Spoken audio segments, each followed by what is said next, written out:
Hi everyone. I was making scallion pancakes the other day and wanted to make something quick and easy to eat with them, so I made this quick eggplant dip. It's sort of like baba ganoush, but just a little different. So let's jump right in and let me show you how to make this quick and easy Chinese eggplant dip. Let's start with peeling our Chinese eggplant. Now, you might be wondering what's the difference between these and regular globe eggplant? You know, the eggplant that you always see in the market? Well, besides the size, the main difference is the amount of seeds. There are very little seeds in Chinese eggplant, which make them sweeter. The more the seeds, the more bitter the eggplant. They also cook a lot quicker and get soft and creamy when they're cooked. Globe eggplant tend to be bitter and a lot more firm when they cook them. When our eggplant is peeled, we just need to cut it. The size and shape don't really matter because we're going to puree it anyway, so I'm just cutting these into logs. So now that we have our eggplant already, we need to cook it, and to do that we need some aromatics. Garlic, ginger, and scallion. I call these a Chinese trinity of cooking. And also some shallots. Then we cook these on medium-low heat for a few minutes in a few tablespoons of oil.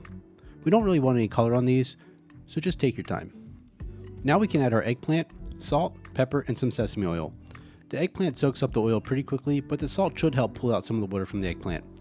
Just keep an eye on this so it doesn't burn, and when the eggplant starts falling apart, it's ready to puree. I'm using my little food processor, but if you don't have one, you can chop this on the cutting board. It's super easy because the eggplant's so creamy. Before we puree this, let's add a little bit of soy sauce. I just pulse this a few times to check the consistency. You want it to be smooth with a few chunks in there. This took about 15 seconds to puree. When the eggplant dip is ready, it should look something like this. And make sure you check your seasoning. Like I said before, I wanted to use this as a dip with my scallion pancakes. And here's a link to that video. But this dip would be great to use on a lot of things like sandwiches or served with fried fish. It's not bitter like normal eggplant. The Chinese eggplant makes this dip extra creamy, and with the aromatics, this makes for a super tasty eggplant dip.